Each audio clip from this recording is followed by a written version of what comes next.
राजस्थान के किले, आप क्यों नाराज हो? देखो राजस्थान के किले, फोर्ट्स ऑफ राजस्थान, ग्राहकों की संतुष्टि हमारा परम ध्येय, आप जो कहोगे वैसे कर देंगे।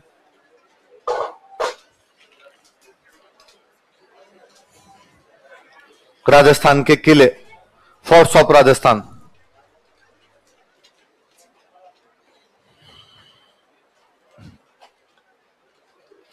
लिखो किलों के प्रकार। पहले तो किले कौन कौन से टाइप के होते हैं, टाइप्स ऑफ फोर्ट्स, किलों के प्रकार। और मैं लिख रहा हूं, एक बार उनको उतार लीजिए नाम नाम, बाद में अपने बात करेंगे। 9 प्रकार के होते हैं। कितने प्रकार के होते हैं? 9। ऐसा शुक्र नीति कहती है कि किले 9 प्रकार से बनाए जा सकते हैं। लिखो आप, मैं समझा दूंगा किसका क्या क्या मतलब। गिरी का मतलब होता है पहाड़। गिरी का मतलब क्या होता है? पेन मत चलाना, इधर देखना, याद हो जाएंगे। जो किला पहाड़ पर बना हुआ है उसको क्या बोल देंगे? आप चाहो तो पहाड़ी दुर्ग बोल सकते हो, हिली फोर्ट्स, पहाड़ी दुर्ग, गिरी दुर्ग, जो बोलो वो सब अच्छी बातें हैं। गिरी का मतलब क्या होता है? पहाड़। जो पहाड़ पे बना हुआ है वो दुर्ग कैसा हो गया? पहाड़ी। अगला क्या लिखा? नाम से पता चलता है, जो किसी वाटर सोर्स के पास में हो, कोई नदी के पास में हो, तालाब के पास में हो, बावड़ी के पास में हो, ऐसे जो किले होते हैं उनको क्या बोलते हैं? है ना, बेसिकली नदियों के किनारे जो बसे होते हैं वो दुर्ग कैसे कहलाते हैं? जल दुर्ग। फिर अगला कौन सा? क्या लिखा है? धनव। धनव का मतलब होता है मरुस्थल। धनव का मतलब क्या होता है? जो किले, लिखना, अरे इतना दिमाग नहीं है कि हर बात लिखोगे। धनव, धनव का मतलब क्या होता है? जो किले मरुस्थल के अंदर बने होते हैं उनको क्या बोलते हैं? जैसलमेर का किला, बीकानेर का किला, ये सब मरुस्थल के अंदर बने। इसका मतलब कैसे फोर्ट है? डेजर्ट फोर्ट है। ये धानवन दुर्ग है। जो पहाड़ पर बने वो कैसा है? गिरी। जो नदी के किनारे हो, जो मरुस्थल पे हो। अगला क्या लिखा?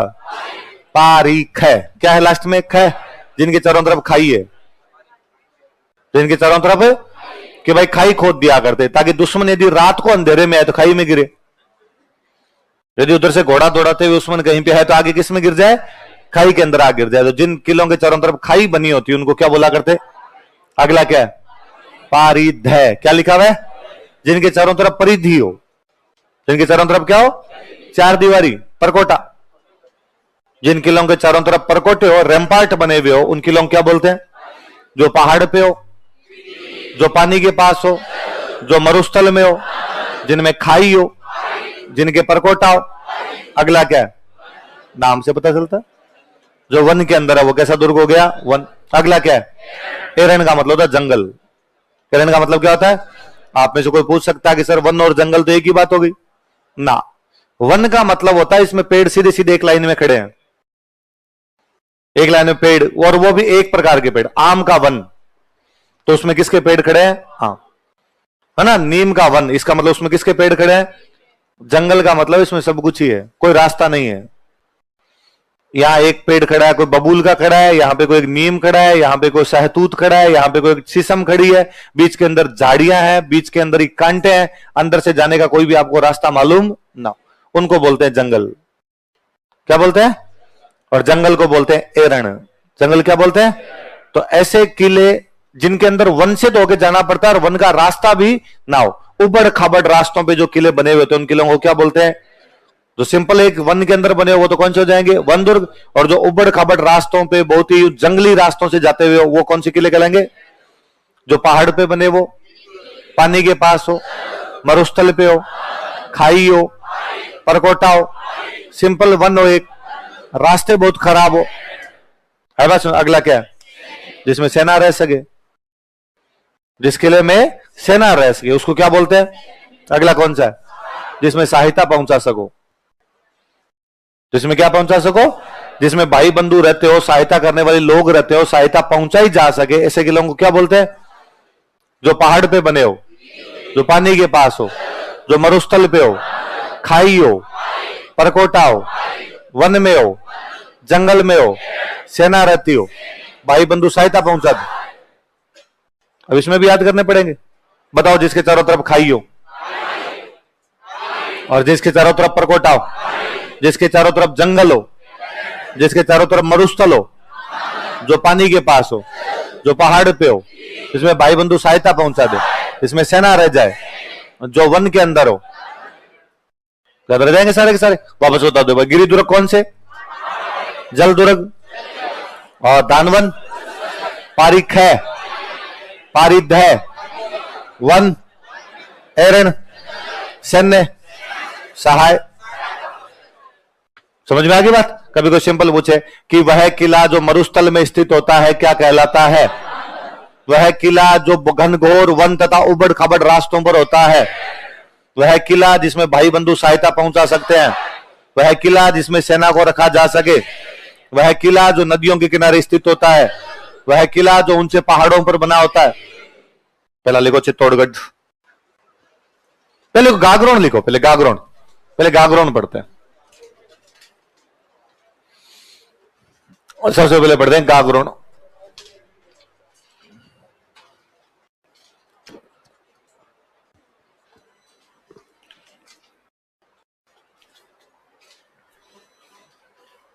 झालावाड़ के अंदर है गागरोन, इतना तो अपने को पता। सुनना देखो बात, गागरोन का जो किला ये दो नदियों के पास में बना हुआ है। एक नदी का नाम है काली सिंध और एक नदी का नाम है आहू। कौन कौन सी दो नदियां बताओ देखे? काली सिंध और आहू। पहाड़ पर बना हुआ है, काली सिंध और आहू नदियों के पास में बना हुआ है। पहाड़ पर बना हुआ है, इसका मतलब कैसा दुर्ग हो गया? गिरी। काली सिंध और आहू के पास में, इसलिए कैसा है? गागरोन के अभ्यारण्य में बना हुआ है, एरण। सारी विशेषताएं है ना? ऐसा कभी नहीं होता कि किले में एक ही विशेषता होता है, किले में खूब सारी विशेषता है। कि जैसलमेर का किला पहाड़ पे है, गिरी। जैसलमेर किला मरुस्थल में है, जैसलमेर के किले के चारों तरफ परिधि है। सारी विशेषता हो सकती है, और किसी में एक विशेषता कैसे हो सकती है? तो मैं उस दिन ही आपको बता रहा था कि मूर्खों की तरह से याद नहीं करना कि गागरोन किला जल दुर्ग है, गागरोन किला जल दुर्ग है। एक किले में खूब सारी विशेषता होती है। यूनेस्को की साइट तक कहती है पहाड़ी किला है। कैसा किला है? लिखो, यह किला काली सिंध तथा आहू नदियों के किनारे स्थित है। This fort is located near rivers of Kali Sindh and Ahu. इसी टाइम में यहां पे परमार वंश का राज हुआ करता। कौन से वंश का राज होता? अब वैसे भी नोटिस करो, देखो गागरोन पड़ता झालावाड़, झालावाड़ टच करता है मध्य प्रदेश के, मध्य प्रदेश का वह भाग जो अपने को टच करता होता मालवा। मालवा में परमार थे। मालवा में कौन सा वंश था?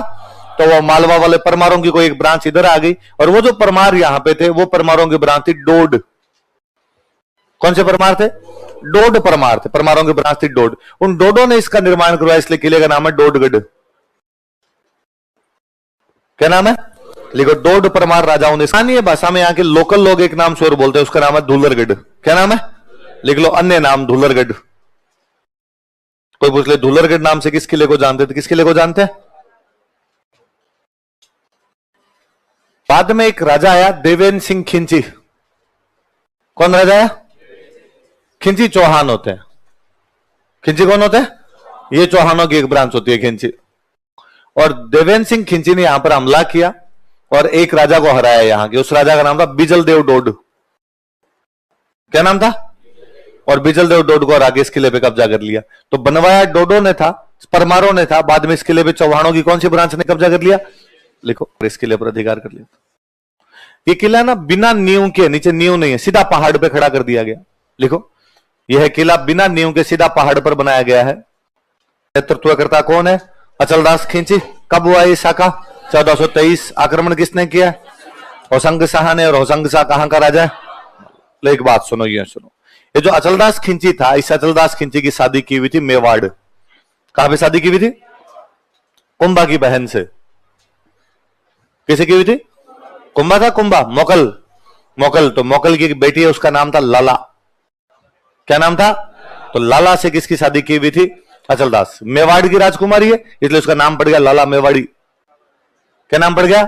और बड़ी दबंग महिला थी लाला मेवाड़ी की। अचलदास खिंची से शादी हुई। अब राजा महाराजा 5-7 ब्याह किया करते थे भाई, 10-15 रानियां भी होती। और लाला मेवाड़ी ने अचलदास खिंची को कहा कि अब तुमने मेवाड़ शादी कर ली, अब छोटी मोटी जगत क्या शादी करोगे? ये हमारी बेइज्जती है। जब जिसने मेवाड़ शादी की, बाद में हर कहीं शादी करता घूम रहा है, तो तुम और कोई शादी नहीं करोगे। इसलिए अचलदास खिंची की एक ही रानी थी। वो रानी कौन थी? एक बार अचलदास खिंची ने कहा कि एक आधा कोई ब्याह और कर लेते हैं, तो लाला मेवाड़ ने वापस मना कर दिया। उसने ना, तो मेवाड़ शादी करके आ गए और अब तुम ये छोटी मोटी जगह जाके तोरण मारोगे, ये मेरी बेइज्जती है। तो अचलदास खिंची बेचारा फिर चुप हो जाता। एक दिन अचलदास खिंची का दरबार लगा हुआ और उसके दरबार के अंदर 2 भाई बहन आए। दोनों बहुत अच्छे सिंगर, बहन बहुत अच्छी वीणा बजाए, भाई बहुत अच्छे गीत गाए, और अचलदास खिंची ने उनके गीत सुने और अचलदास खिंची को बड़े अच्छे लगे।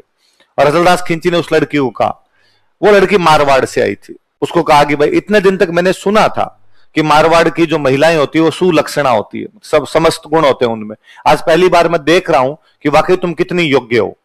उस लड़की ने हाथों हाथ कहा कि राजा आपकी बात एकदम सही है, मारवाड़ की लड़कियां वास्तव में 36 गुणों से संपन्न होती है, क्यों ना आप भी एक रानी मारवाड़ से लेकर आओ। अचलदास जी ने कहा, क्या बताएं हाले दिल, जीव तो खूब करे पर लाला मेवाड़ी लाने दे तब। और अचलदास खिंची अब लोगों के बीच में तो बात कैसे कर, अचलदास खिंची ने कहा कि हाँ मेरी इच्छा है कि मैं मारवाड़ में एक शादी करूं, यदि तुम्हारी नजर में कोई मारवाड़ में अच्छी कोई राजकुमारी हो तो मुझे बताना। उसने नजर बताना कि हमारे तो गांव के अंदर ही है। कौन? तो उसने कहा हमारे जो सामंत है उनकी बेटी है। बीकानेर के अंदर एक जगह पड़ती है जांगड़ू, कौन सी जगह? जाम्बू जी का मंदिर पड़ा था हमने, वहां पे सांखलों का राज हुआ करता, और उन सांखलों की एक राजकुमारी जिसका नाम था उमादे। क्या नाम था? तो उसने कहा हमारे तो खुद के गांव की राजकुमारी है उमादे सांखली, हाड़ाओं की बेटी हाड़ी होगी तो सांखलों क्या होगी? सांखली। तो कहा हमारे जो है उमादे सांखली है, और उमादे सांखली के साथ आप शादी कर सकते। तो वो अचलदास पूछता है भाई कितनी सुंदर है, कैसी दिखती है, क्या नहीं है, तो वो खूब वर्णन करती है, लंबा सा वर्णन करती है। आपने एक गीत सुना हो, मैं मूवी भूल जाता हूं कौन सी मूवी का गीत है, एक लड़की को देखा तो ऐसे लगा।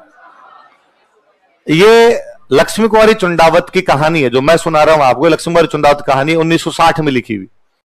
कब लिखी हुई? 1960। वो गीत शायद कुमार सानू का है ना, कुमार सानू का गीत।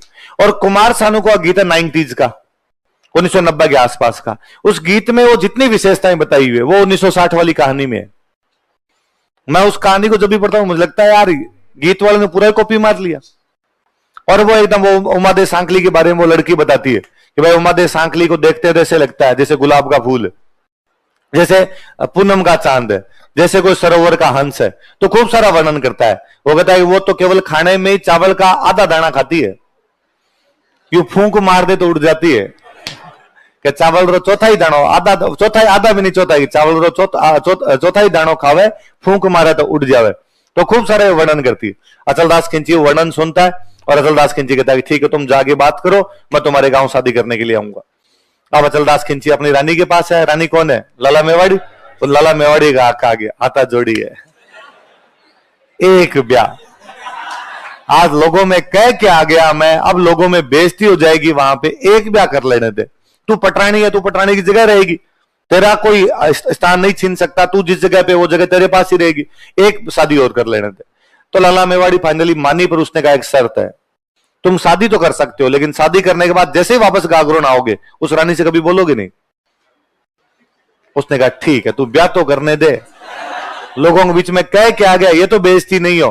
अब भाई अचलदास जी गागरों से ब्याह करने के लिए बीकानेर के कौन से गांव में गए? जांग। उमादे सांकली के बारे में जितना बताया गया था, उमादे सांकली उससे भी ज्यादा सुंदर थी। पहले वैसे भी जब बारात जाया करती तो बारातें, मतलब ये अपने दादाजी की पीढ़ी तक ये था कि बारातें 3-4 दिन रुकती।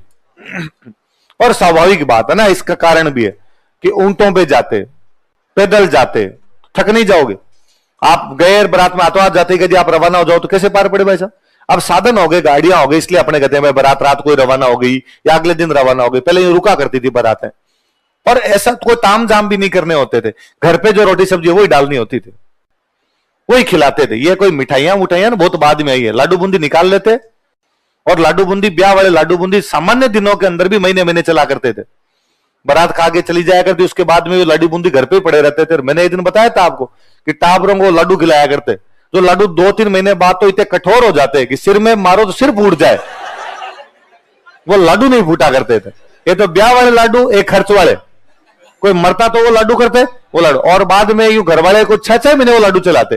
3 बजे वाले चाय पीने बैठते थे, ले लाडू खा ले, अरे दांत टूट जाएंगे, क्या लाडू खा ले इससे। तो पहले वो चला ही करता था भाई। तो चलता, और राजा महाराजाओं की बारात जाती तो महीने 2 महीने रुक जाती। राजा की बारात थी दूर से ही तो महीने महीने बारात रोक लिया करते। अचलदास खिंची ने अपने बारात रोकी 12 महीने। अचलदास खिंची को पता था कि वापस जाते ही तो बात करने, उसने कहा इधर ही ठीक है अपने। अचलदास खिंची जाने का नाम ही नहीं ले। उधर से यार गागरोन में लाला मेवाड़ी बैठे, उनको टेंशन हुई, इतने दिन हो गए आए नहीं, तो वहां से लेटर भेजते, भाई क्या दिक्कत हो गई, रास्ते में कोई लड़ाई हो गई, झगड़ा हो गया, बीमारी से मारी होगी, क्या हुआ, आए क्यों नहीं? पर अचलदास खिंची ने कह रखा था कि गागरों से कोई लेटर आए फाड़ के फेंक देना। फाइनली वहां से एक बंदा भेजा गया, एक पंडित जी भेजे गए कि जाओ पता तो करके आओ। पंडित जी आए अचलदास खिंची के पास और उन्होंने अचलदास खिंची को आगे, राजा वापस चलना चाहिए, शादी ब्याह हो गए, और बाहर लोग क्या क्या बातें कर रहे हैं, जब जवाई घर जवाई आके बैठ गया, जाने का नाम ही नहीं ले रहा। अचलदास जी अभी तो कहा थोड़ा सा टाइम हुआ है। हाँ थोड़ा सा, महीने 12 हुए, और दिक्कत क्या है तेरे, क्यों नहीं जाना चाहता? और अचलदास खिंची तब रोया पंडित जी के सामने। अचलदास खिंची ने कहा भाई साहब लाला मेवाड़ी का डर लगे, और वहां जाते ही लाला मेवाड़ी मेरा इस रानी से बातचीत करना क्या करवा देगी। उसने कहा अच्छा तो ये बताओ यार, दुख है पेट बतावे माथो, बीमारी और कहीं नाम दूसरा ही ले रहे हो पालतू में। तो पंडित जी ने कहा कि बीच का रास्ता निकाल दे, यहां से तो निकलो यार, यहां बेइज्जती होती है ससुराल में, रास्ते में रुकते रुकते चलेंगे, एक साथ क्यों पहुंचे अपने। तो अब अचलदास खिंची रवाना हुए, 10 किलोमीटर जाके थक गए बस।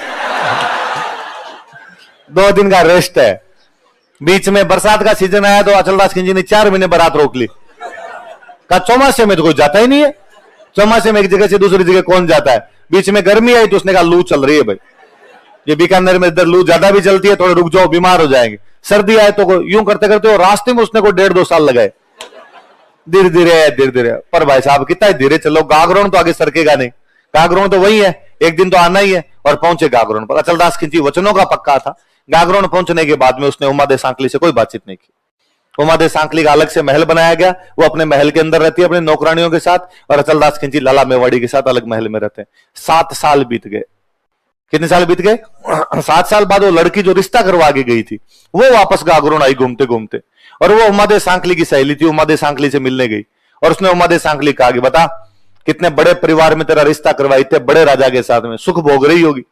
उसने कहा कहां, यहां मैं पिंजरे में बंद हूं इसमें, और मैंने यहां मिनख नहीं देखे मेरे नौकरानियों के अलावा। क्यों राजा? तो राजा अपनी दूसरी रानी के साथ रहता है, लाला मेवाड़ी के साथ, वो कभी महल में नहीं आता। और उसने कहा कि ये तो इनके बीच में इस प्रकार की बातचीत थी, शर्त थी इनके बीच में कि भाई यहां आने के बाद कोई बातचीत नहीं करोगे। उस लड़की को बड़ा अजीब फील होता है कि यार मेरी वजह से रिश्ता वाता और ये सब दिक्कत आ गई। उसने कहा ठीक है करते हैं, कोई ना कोई इंतजाम करते हैं। वो बड़ी इंटेलिजेंट लड़की थी, और उसने दूसरे दिन एक खबर फैलाई अपनी नौकरानियों के माध्यम से कि दुनिया में सबसे अच्छा हार जो है वो उमादे सांकली के पास है। सबसे अच्छा नेकलेस जो हार है वो किसके पास में है? उमादे। महिलाओं को और किसी चीज से प्यार हो ना हो, गहनों से जो महिलाओं को प्यार होता है। अब लाला मेवाड़ी को ये बड़ा बुरा लगा। लाला मेवाड़ी को लगेगा अच्छा पटरानी मैं, मेवाड़ की राजकुमारी मैं, और अच्छा हार किसके पास में? उमादे। और उसने अपनी नौकरानियों को भेजा कि जाओ और जाके उमादे सांकली कहोगे एक बार हार की डिजाइन दिखा दे, कल इससे अच्छा नहीं बना दिया, नाम लाला मेवाड़ी नहीं है। वो नौकरानियां लेने गई, एक बार आप वाला हार दिखाओ। वो लड़की वहीं बैठी थी, उसने कहा लाला मेवाड़ी को जाके कहो कि हार तो हम एक दिन के लिए दे देंगे, डिजाइन बनवा ले अच्छे से, पर उसे एक दिन के लिए अचलदास खिंची हमारे महलों में आना चाहिए। लाला मेवाड़ी जाकर गए, वो करेंगे हार तो दे देंगे पर एक दिन के लिए कौन आना चाहिए? अच्छा उसने कहा डन। तुम तो हार लाओ। तो भाई हार, उस दिन हार ले लिया उसने। अचलदास जी खिंची उस दिन जब शाम को आए तो उसने कहा कि भाई वो भी तुम्हारी रानी है, तुम्हें अपने परिवार को संभालना ही चाहिए। तो उसने कहा मैं तुम्हारे चक्कर में नहीं जाता, तुम्हारे साथ मेरी शर्त है, वरना मुझे भी लगता है कि मेरा कर्तव्य है यार, मेरी वो भी पत्नी है। तो उसने कहा कि मैं तुम्हें छुट्टी देती हूं, तुम वहां जा सकते हो। और अचलदास खिंची उमादे सांकली के महलों में पधारे। उमादे सांकली भी क्या राजी हुए, गीत गाए होंगे उन्होंने, जाने कितने दिनों के बाद गले में आज 24 घंटे का टाइम दिया, 24 घंटे बाद में और कि भाई वापस लेने के लिए आएंगे। 24 घंटे बाद लाला मेवाड़ी ने अपनी नौकरानियां भेजी, और नौकरानियां कहा अचलदास खिंची को लेके आओ। जब अचलदास खिंची वापस जा रहे थे तब वो लड़की वापस बाहर की तरफ बैठी महल के, और उस लड़की ने उन लड़कियों को बोल के कहा, अचलदास खिंची को सुना के कहा कि पोहर भई पगड़ो हुओ। पोहर का मतलब होता है सुबह, है ना, पूरा दिन बीत गया, पहर बीत चुके हैं, पगड़ा मतलब सुबह हो चुकी है। पोहर भई पगड़ो हुओ बिछड़न रही है बार, कि अब वापस 24 घंटे बीत चुके, अब किसकी वेला आ गई है? बिछोड़ने की। लै सखी थारो बाल मोर उर्दय मारो हार, हे सखियों तुम्हारे इस बालम को तो ले जाओ लेकिन हमारा हार तो देके जाओ। हमारा हार लेके गई थी, और उन लड़कियों ने उसको हार वापस दिया।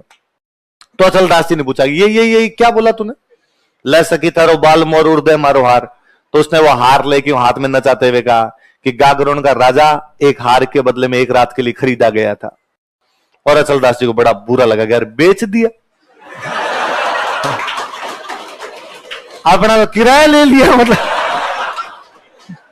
और रसलदास जी वापस आए। रसलदास जी लाला मेवाड़ी कहा ये आपने बहुत गलत किया, ये नहीं करना चाहिए था, मैं आपकी सारी बातें मान रहा था, मैंने 7 साल तक उस रानी से कोई बातचीत नहीं की थी, और आप मुझे हार के लिए बेच सकते हो, आप हार के लिए मेरी बोली लगा सकते हो। आप कहते मैं इससे अच्छे 4 हार बनवा देता आपको, और अब मैं आपके पास में नहीं रहूंगा। आपने मेरी शर्त तोड़ी है, मैं मेरी शर्तें भी तोड़ता हूं, अब मैं उसी रानी के पास रहूंगा। अचलदास जी तैयार ही बैठे थे उधर तक। लाला मेवाड़ी ने खूब कहा कि प्लीज ऐसा मत कीजिए, रुकिए आप। पर अचलदास जी ने अब अपना सूटकेस पैक किया, हाथों हाथ वापस उमादेव सांकली के पास। उमादेव सांकली को भी इतनी उम्मीद नहीं थी कि हाथों हाथ ही आ जाएंगे वहां से। उमादेव ने पूछा अरे क्या हुआ, इतनी जल्दी आ गए? तेरे लिए मैं सिग्नल तोड़ता। अचलदास खिंची बड़े जोरदार राजा हुए। अचलदास जी जब मर गए थे तो साका हो गया, साके में सारे लड़ते हुए मारे गए। बाद में अचलदास जी के राजा बेटा राजा बनता है, बेटे का नाम था पालन सिंह। क्या नाम था? पालन सिंह यहां का राजा बना। लाला मेवाड़ी का बेटा था पालन सिंह। 1444 के आसपास में मालवा का एक और सुल्तान है महमूद खिलजी। कौन सुल्तान है?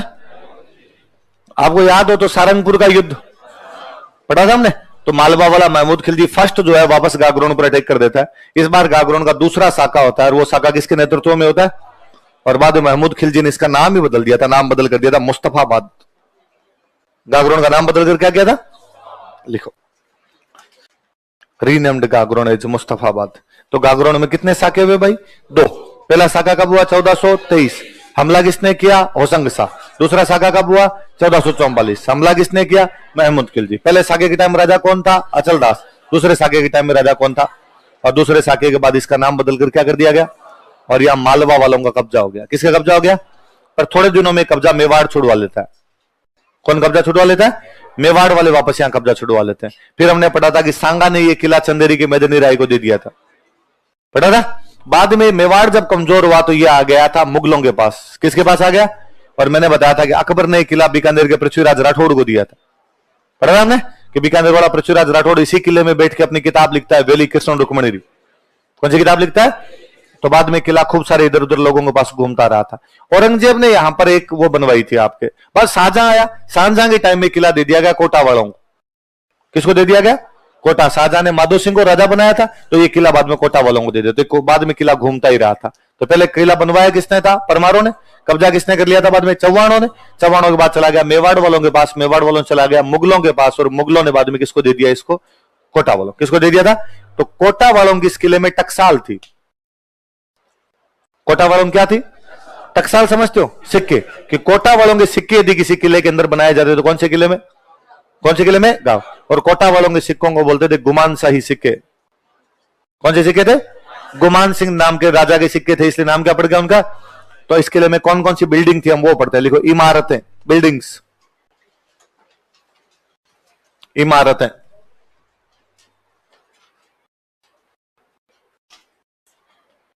बिल्डिंग्स। तो एक तो मैं बता ही रहा हूं, कोटा वालों को दिया, तो कोटा वालों ने इसमें क्या बना लिया? अपनी टकसाल। लिख लो, कोटा राज्य की टकसाल, मिंट ऑफ कोटा स्टेट।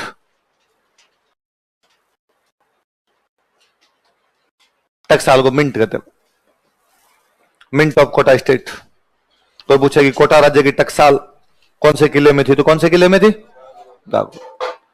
और कोटा वाले सिक्कों को लिख लो कोष्टक में, गुमान शाही सिक्के, इस बहाने याद रहेंगे थोड़े।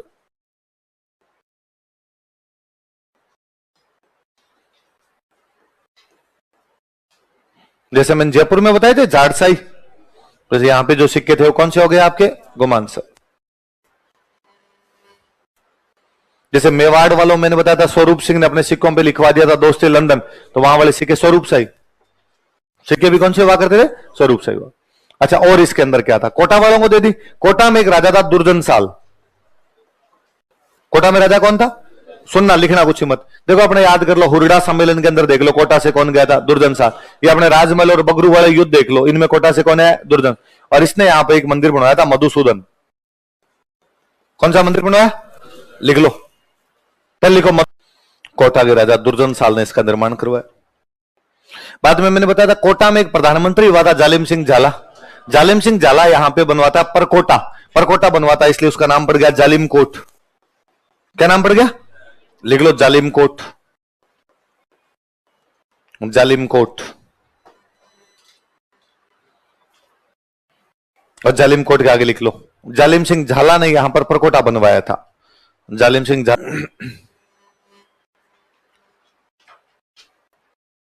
बाद औरंगजेब के टाइम में यहां पर एक गेट बनाया गया। इस गेट का नाम था बुलंद दरवाजा। क्या नाम था? पहले को बुलंद दरवाजा।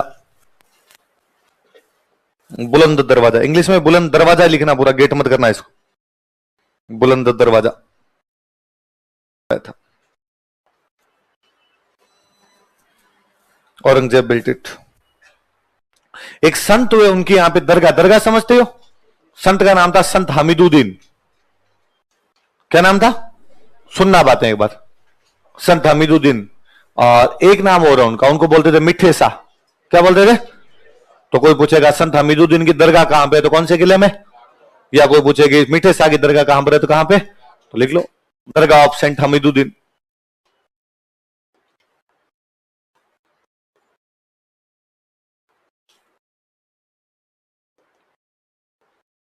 कोष्टक में मिठे शाह लिख लेना, संत हमीदुद्दीन की दरगाह।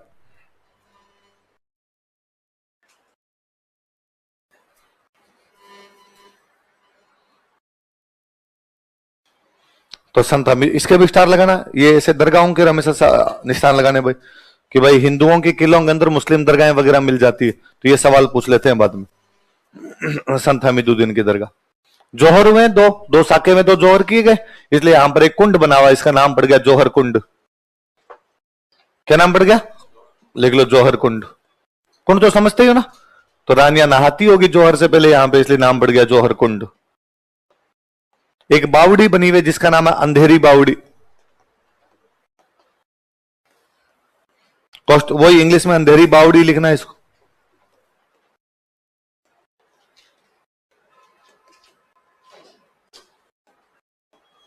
अंधेरी बावड़ी। कोई पूछेगा सिंपल अंधेरी बावड़ी कौन से किले में स्थित है, तो कौन से किले में? और एक जगह है, नाम लिखो फिर मैं समझाता हूं। गिद्ध कराई।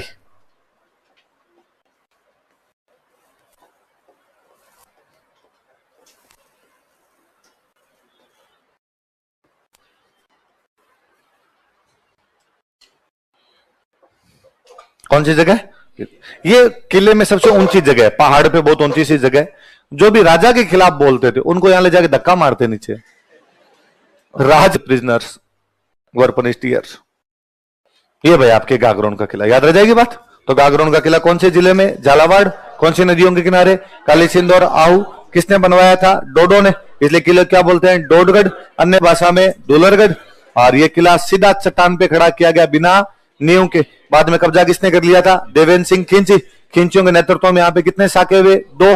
पहला साका किसके नेतृत्व में? अचलदास। दूसरा साका पालन सिंह। पहला साका कब हुआ? 1423। दूसरा 1444। पहले के टाइम हमला किसने किया? होशंग शाह। दूसरे के टाइम हमला किसने किया? और बाद में इसका नाम बदलकर क्या कर दिया गया? क्या कर दिया गया? और बाद में इसमें कौन से राज्य की टकसाल थी? कौन से सिक्के चलते? गुमान साहिब। दुर्जन साल ने कौन सा मंदिर बनवा दिया? कौन सा? मधुसूदन मंदिर बनवा दिया। और बाद में आपके औरंगजेब ने कौन सा दरवाजा बनवा दिया? जालिम सिंह झाला ने क्या बनवा दिया? जालिम कोट। कौन से संत की दरगाह? कौन सा कुंड है? कौन सी बावड़ी है? और राजनीतिक कैदियों को दंडित करने वाली जगह कौन? अब लिख लो चित्तौड़गढ़।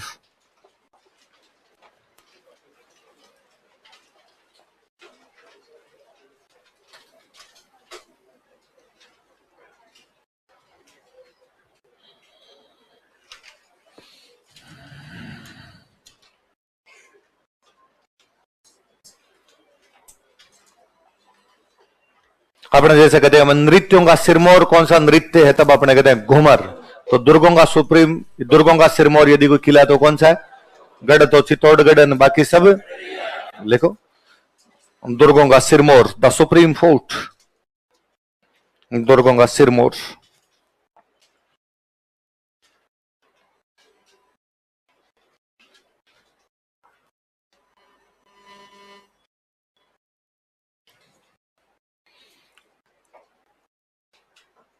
एक बुक पढ़ी थी हमने बीच में, कुमारपाल प्रबंध, है ना।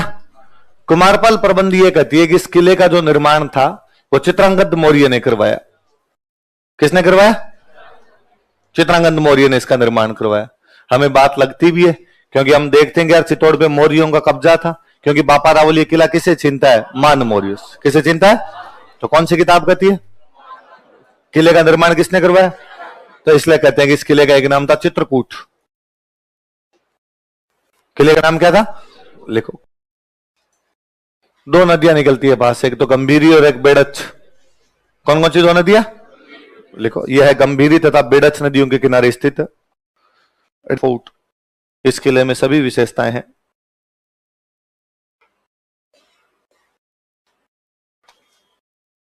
This fort is all features, has all features, सभी विशेषताएं रखता है। कौन सी एक विशेषता नहीं है इसमें? हम पढ़ते हैं कि अलाउद्दीन खिलजी ने 30,000 लोग कटवा दिए, अकबर ने 30,000 लोग कटवा दिए। इसका मतलब अंदर कितनी पब्लिक रह जाती होगी? 30,000। राजस्थान का सबसे बड़ा आवासीय किला, इससे बड़ा कोई लिविंग फोर्ट राजस्थान में नहीं। देख लो, यह राजस्थान का सबसे बड़ा आवासीय किला है। पहला क्या लिखा बताओ? देखे, लखोटा बारी। बारी का मतलब होता है खिड़की। बारी का मतलब क्या होता है? ऐसा कहते हैं कि अलाउद्दीन खिलजी ने जब यहां पर आक्रमण किया था तो किसी को 1 लाख रुपए देके खिड़की खुलवाई। लाख रुपए में खिड़की खुलवाई, इसलिए नाम क्या पड़ गया? लखोटा। खिड़की को क्या बोलते हैं? बारी। तो नाम ही क्या हो गया इसका? लखोटा बारी। याद रहेगी बात। दूसरा क्या लिखा? पैसे टक्के रखने का एक खजाना था। खजाने को क्या बोला करते थे? पहले अपने 9 लाख रुपए सबसे बड़े माने जाते थे, इसलिए अपने 9 लखे का जिक्र खूब है। हार 9 लखा, तो 9 लखा यूं खूब ही माना जाता था, बड़ी चीज मानी जाती, इसलिए 9 लखा भंडार था। एक मंदिर बना हुआ है, कौन सा है? बनवीर ने बनवाया था मंदिर। बनवीर रहा था बीच में, तो बनवीर का ये बनवाया हुआ तुलजा भवानी का मंदिर। तो लिख लो, इसके आगे लिख लो, बनवीर ने इसका निर्माण करवाया था। बनवीर था उड़ना राजकुमार पृथ्वीराज की दासी का बेटा जो विक्रमादित्य को मार देता। बनवीर ने इसका निर्माण करवाया था। Banvir built it. बनवीर ने इसका निर्माण करवाया था।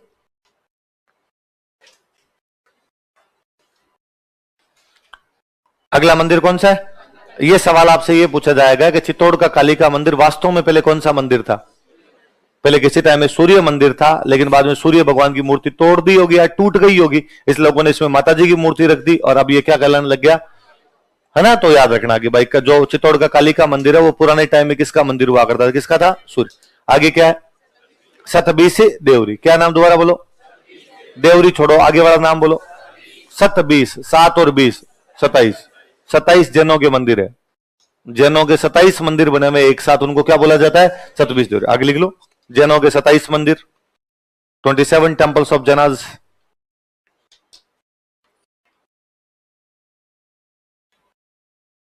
जैनों के 27 मंदिर। आगे क्या इसके बाद? चित्रांग तालाब। मैंने बताया था किला बनवाया किसने? चित्रांगद मौर्य। किसने बनवाया? तो चित्रांगद ने जो तालाब बनवाया उसका नाम क्या हो गया? याद रह जाएगी बात, चित्रांग तालाब। अगला तालाब कौन सा है? कौन सा है? ऐसी कहानी है कि महाभारत का योद्धा भीम यहां पे लात मार के तालाब बना देता है, तो भीमलात तालाब है। कौन सा तालाब है? भीमलात। भीमलात भीमलात भीमलात करते करते वो नाम क्या पड़ गया उसका? तो चित्रांग तालाब किसका बनाया हुआ? चित्रांगद मौर्य। और ये भीमलत तालाब किसका बनाया? ऐसा कहते हैं कि चित्तौड़ के किले में 84 तालाब है। कितने तालाब बने हुए थे? मुझे ये भी बड़ा जोरदार लगता है कि यार चित्तौड़ के साथ में मेवाड़ के साथ 84 ठीक जुड़ा हुआ है कि कितने तालाब के 84 किले कितने पढ़ते अपने। तो यहाँ पे कितने तालाब बने हुए थे? इसमें 84। उनमें चित्रांगद मौर्य का जो तालाब है वो कौन सा है? भीम लात मार के जो तालाब बना देता है वो कौन सा है? जैनों के 27 मंदिर है वो। पहले जो सूर्य मंदिर है वो क्या है? कालिका। बनवीर ने कौन सा बनवाया? जो खजाना है वो क्या कहलाता है? 1 लाख रुपए देके जो खिड़की खुलवाई, लखोटा बारी। क्या कहलाती है वो? लखोटा बारी। एक और लिख लो, मीरा मंदिर। भगवान कृष्ण का मंदिर है पर लोग मीरा मंदिर बोलने लगे क्योंकि मीराबाई क्या करती होगी उसकी पूजा। मीरा मंदिर।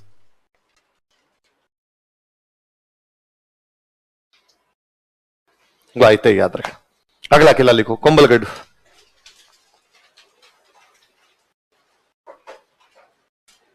बाकी कई बिल्डिंग अपनी पड़ी हुई है तो वो अपने क्यों लिखें? विजय स्तंभ अपना पड़ा हुआ है, दूसरे वाला कीर्ति स्तंभ अपना पड़ा हुआ है, कुंभ स्वामी का मंदिर मैंने बता दिया था, समिदेश्वर मंदिर पड़ा हुआ है, अद्भुत शिव मंदिर पड़ा हुआ है, ये सारे पढ़ लिए थे। कुछ बिल्डिंग अपने पड़ी हुई। आगे लिखो, कुंभलगढ़। अच्छा, कुंभलगढ़ के बारे में कुछ बातें आपको पता है कि किला किसने बनवाया था? कुंभल। ये मेवाड़ की कैसी राजधानी थी? संकटकालीन। मेवाड़ मारवाड़ का। इसका वास्तुकार कौन था? इसका सबसे ऊपरी भाग क्या है? उसमें खुद कौन रहता था? उसे मेवाड़ की। इसकी प्रशस्ति किसने लिखी थी? महेश भट्ट। किसने लिखी थी? इसमें कुंभा को क्या कहा गया? धर्म एवं पवित्रता का अवतार और कर्ण एवं भोज के समान। इसमें हमीर को क्या कहा गया? विषम घाटी पंचानन। क्या कहा गया? विषम घाटी पंचानन। अच्छा, उदय सिंह और पन्नाधाय ने शरण कौन से किले में ली थी? प्रताप का जन्म कौन से किले में हुआ था? शाहबाज खान ने अटैक कौन से किले पे किए थे? कितने अटैक किए थे? क्या ये तमाम बातें वापस लिखनी पड़ेगी? पढ़ी हुई है? इनके अलावा जो बातें बचती केवल वो बता दूं मैं आपको, तो फिर कुछ बचता ही नहीं है, खत्म हो गया। थोड़ा सा बताता हूं, देखो थोड़ी बातें ये है। किस किले की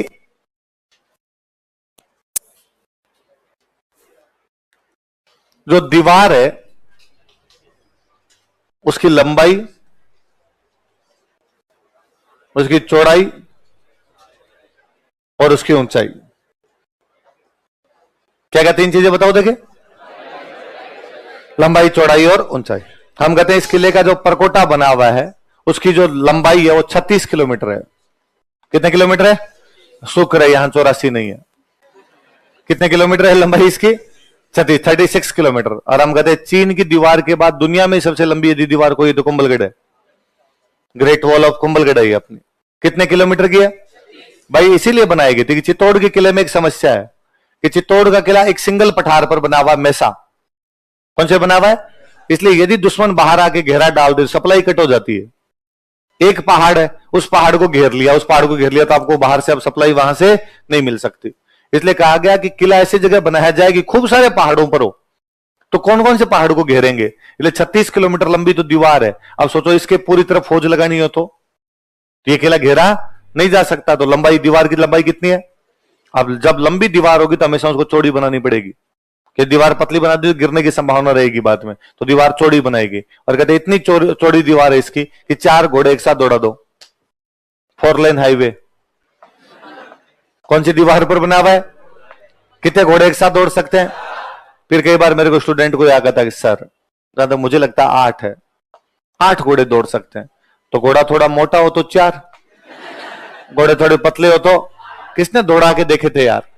4 बताया होता अपने, 4 याद कर लेते। कितने घोड़े दौड़ सकते हैं? लंबाई कितनी दीवार की, चौड़ाई कितनी उसकी, कि कितने घोड़े एक साथ दौड़ सकते हैं? ऊंचाई के बारे में बाद में कहता है अबुल फजल। कौन कहता है? होता भाई साहब, नीचे खड़े हो जाओ रे, आपकी पगड़ी गिर जाएगी नीचे, लेकिन किले की ऊंचाई खत्म होने का नाम है। तो कौन कहता है ऐसा कि यदि नीचे से ऊपर की तरफ देखा जाए तो व्यक्ति क्या गिर जाती है? ऐसा कौन से किले के बारे में कहा जाता है? कौन कहता है? क्या कहता है? कि किले को नीचे से ऊपर की तरफ देखने पर व्यक्ति क्या गिर जाती है?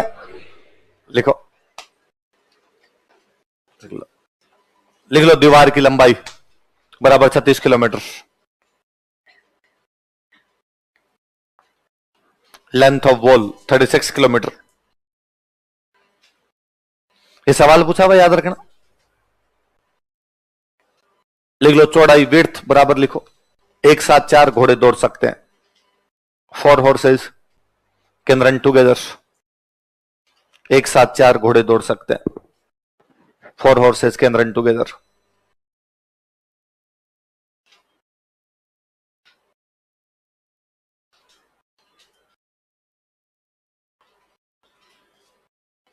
नीचे लिख लो ऊंचाई, लिखो ऊंचाई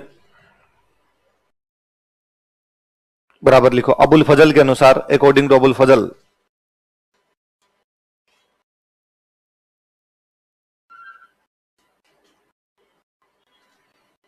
व्यक्ति की पगड़ी गिर जाती है। Turban of man is put down, व्यक्ति की पगड़ी गिर जाती है। Turban of man is put down. पूरा याद रखना ना स्टेटमेंट, आप तो पूरा वैसे दिमाग में रखना कि क्या कहा था अबुल फजल ने कि यदि किले को नीचे खड़े होकर ऊपर की तरफ देखा जाए तो व्यक्ति की क्या गिर जाती है? पगड़ी। ऐसा किसने कहा था? वो किला है तो जोरदार, अब इतना अच्छा किला, तो फिर जम्प तोड़ कैसे पीछे रहे? उसने कहा मैं भी कहूंगा। उसने कहा हमारे यूरोप में भी ऐसा एक किला है भाई साहब, और उस किले का नाम है एट्रुस्कन। क्या नाम उस किले का? एट्रुस्कन का किला है। कहां पे? यूरोप। भाई उसको कहां से तुलना करनी थी? यूरोप से तुलना करनी थी। वो कहता है कि हल्दी घाटी क्या है? मेवाड़ की थर्मोपोली। वो कहता है दीवेर क्या है? मेवाड़ का। तो मैराथन और थर्मोपोली यूरोप में जगह। तो वैसे वो कहता है कि जैसे हमारे यूरोप के अंदर है एट्रुस्कन, वैसे तुम्हारे मेवाड़ के अंदर क्या है? कुंभलगढ़। तो कुंभलगढ़ की तुलना कौन से किले से करता है? लिख लो, जैमस्टोड ने कुंभलगढ़ की तुलना एट्रुस्कन किले से की है। जैमस्टोड ने इसकी तुलना किससे की है? इमारतें लिख लो।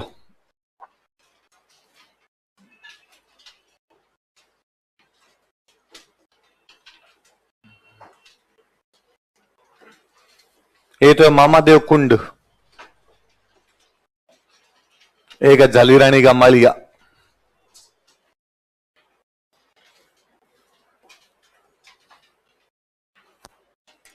इंग्लिश में ऐसे लिखना, झालीरानी का मालिया, मामादेव कुंड, मामादेव कुंड लिखना। तालाब एक, इसी मामादेव कुंड के किनारे वो शिवलिंग लगा हुआ जिसकी ऊंचाई 5.5 फीट ऊंची है, जिस पर कुंभा बैठा बैठा जल चढ़ा दिया करता था।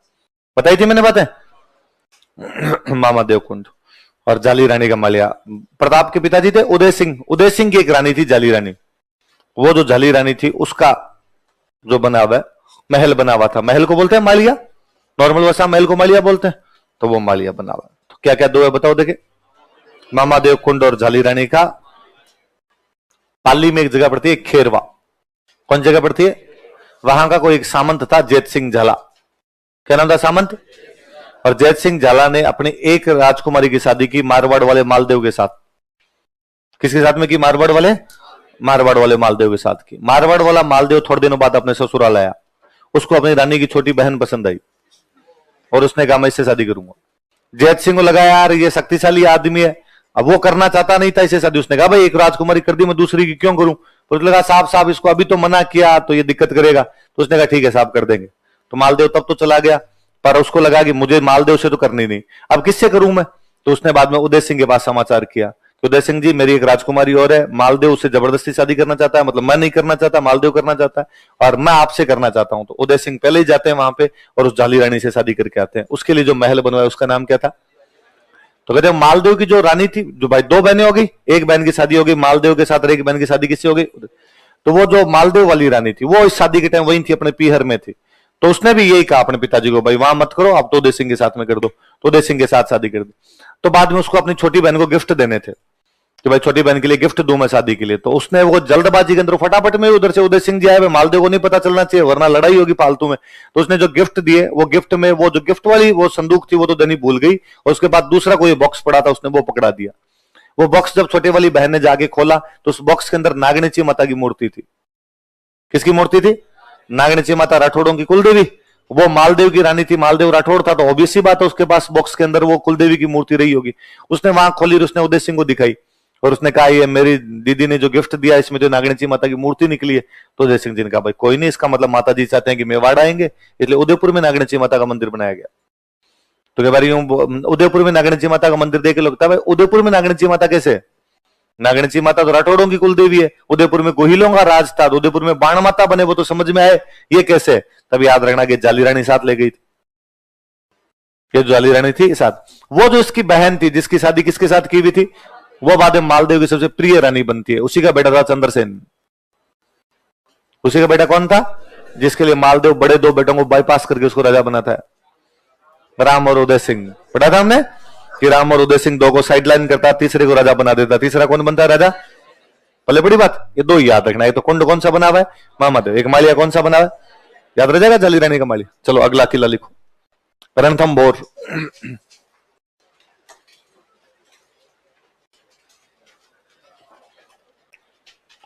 रणथंभौर तो कुंभलगढ़ में तो ज्यादातर बातें हम पहले पढ़ चुके हैं, इसलिए याद करने की आवश्यकता नहीं। कुंभलगढ़ तो लंबाई चौड़ाई ऊंचाई याद रह जाएगा है?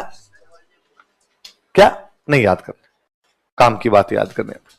रणथंभौर रणथंभौर बहुत पुराना किला है। कहते हैं 8वीं शताब्दी के अंदर ही चौहानों ने बना लिया था। किसने बना लिया था? अब कौन से चौहान बना गए ये भी नहीं पता। लंबा चौड़ा किला तो हो सकता है 3-4 राजाओं ने मिलकर बनाया, कई दिन तक निर्माण कार्य चला।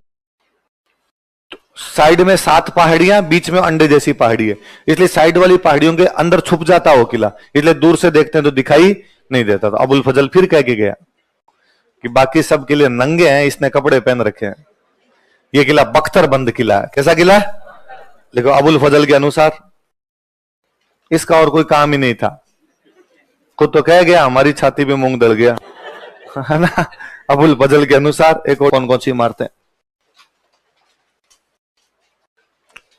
उसके अंदर एक नवलखा भंडार बताया था मैंने, इसमें नवलखा दरवाजा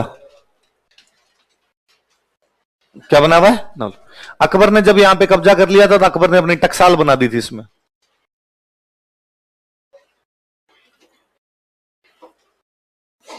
अकबर की टकसाल है। एक महल बना हुआ है जोगी महल,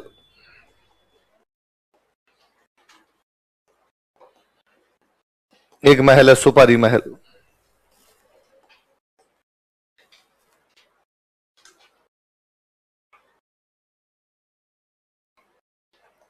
एक अनाज का भंडार है उसका नाम है जोरा भोरा,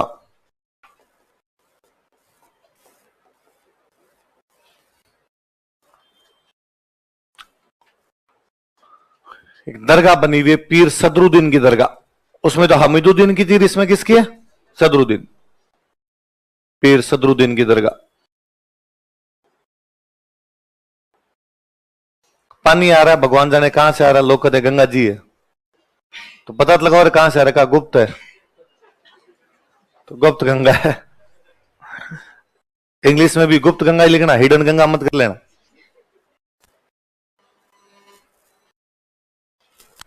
दो 2014 में मोदी जी की गवर्नमेंट नहीं आई थी, तभी बीजेपी वालों में खतरनाक जोश था कि 10 साल बाद बीजेपी रिपीट कर रही थी, वह वापस आई थी। उससे पहले 10 साल पहले 2004 में थी बीजेपी गवर्नमेंट।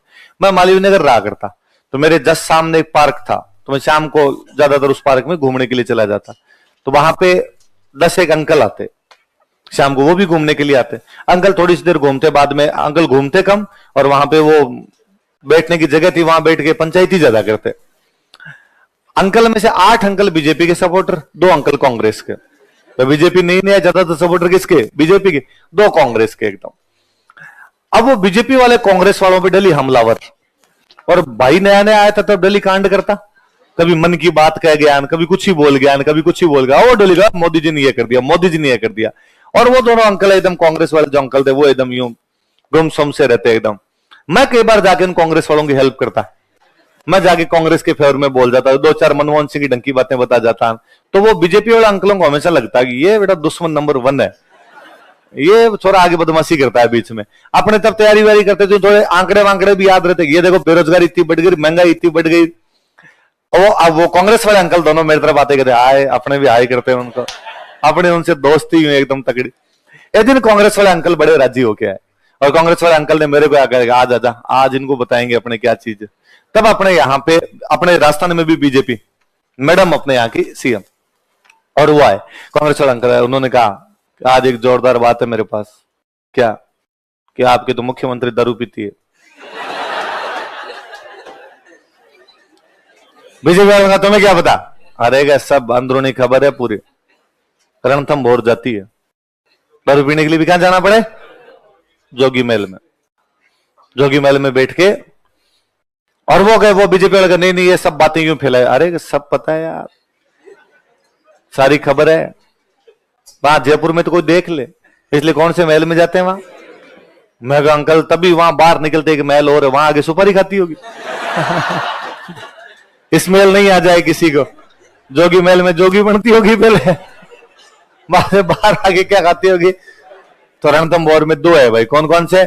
पर ये बात आप किसी को बताओगे नहीं, अंदर अंदर रहनी चाहिए अपने। कहां ये लगानी हो तो कहां जाना पड़ता है? कहां जाना पड़ता है? अंदर रह जाएगी बात ये। चलो तो आगे लिखो, अगला किला लिखो, जैसलमेर।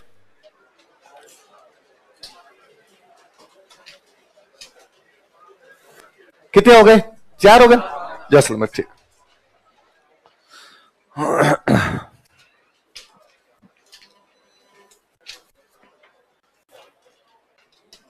अगला किला कौन सा है? जैसल नाम के एक राजा, क्या नाम था राजा का? जैसल। जैसल भाटी नाम के एक राजा है, इन्होंने 1155 में एक किला बनवाया। कब बनवाया था? लिख लो, 1155 ईस्वी।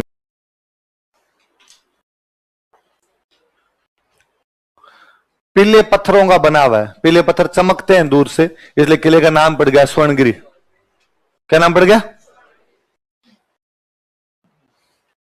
लिख लो, यह किला पीले पत्थर है, वो पहाड़ी त्रिभुजाकार आकृति की पहाड़ी है, इसलिए किले का शेप भी भाई जैसा प्लॉट होगा वैसे मकान होगा, त्रिकुट पहाड़ है, वो त्रिकुट पहाड़ है, इसलिए किला भी कौन सी शेप के अंदर हो गया? त्रिभुजाकार। लिख लो, यह किला त्रिभुजाकार आकृति में बना हुआ है। दिस फोर्ट इज कंस्ट्रक्ट हुआ है। चित्तौड़ के बाद में दूसरा बड़ा आवासीय कोई किला है तो वो कौन सा है? लिख लो, यह राजस्थान का दूसरा बड़ा आवासीय किला है। कहते हैं इसके निर्माण में चूने का प्रयोग नहीं किया गया। किसका प्रयोग नहीं किया गया? लाइम, लाइम जो होता है आपका, चूना जो होता है उसका प्रयोग नहीं किया गया। लिखो, इसके निर्माण में चूने का प्रयोग नहीं किया गया था। बाल के अंदर था या महिलाओं की आंखों में था? है ना, धरती आज जैसा नरी बरती कदन है, और कि जैसलमेर की धरती पे और कोई भी आदमी भाटियों के अलावा कब्जा नहीं कर पाया। पानी जठा पताल मर नारी नैना कोर, पानी वहां या तो कहां पे मिलता है? पाताल में, या कहां मिलता है? महिलाओं की आंखों में, उसके अलावा पानी नहीं मिले वैसा। लिखो, इमारतें लिखो, बिल्डिंग्स। एक लाइन और ध्यान रखना, इसमें ना छत जो बनी हुई है, एक तो महल है उनकी छत है वो लकड़ी की बनी हुई। लिख लो, एक लाइन और लिख लो पहले, इमारतों से पहले एक लाइन और लिखो। इस किले में लकड़ी की छत बनी हुई है। This fort is wooden roof. इस किले में लकड़ी की छत बनी हुई है। This fort is wooden roof. फिर अबुल फजल भी कह गया, उसकी भी बात पढ़ ही लेते हैं। हाँ, उसने कहा भाई साहब, किसी के पत्थर की टांगे हो तो वहां तक जाया जा सकता, वरना जैसलमेर जाया तो बात तो सच्ची है। अभी भी मतलब बस में जाएं तो 15 घंटे लगते हैं, तो अबुल फजल को तो अकबर ने मुझे लगता है पैदल दौड़ाया होगा। तो उसने वहां जाने के बाद कहा कैसी की टांगे आपको यहां तक पहुंचा सकती है? लिखो, अबुल फजल के अनुसार, अकॉर्डिंग टू मेरे विद स्ट्रॉन्ग लेग्स, शरीर कीजिए काठ का, कि शरीर किसका बन जाए आपका? काठ। काठ मतलब क्या होती है? लकड़ी। पग कीजिए पाषाण, पैर किसके हो जाए आपके? बख्तर कीजिए लोहे का। कपड़े, कपड़े किसके बन जाए? तब पहुंचे जैसाण। तब क्या मिलेगा आपको जाके? जैसलमेर। यदि ये सब चीजें नहीं होगी तो जैसलमेर तक आप पहुंचे नहीं सकते। अबुल फजल में बहुत बुरी हुई। लिखो फिर इमारतें।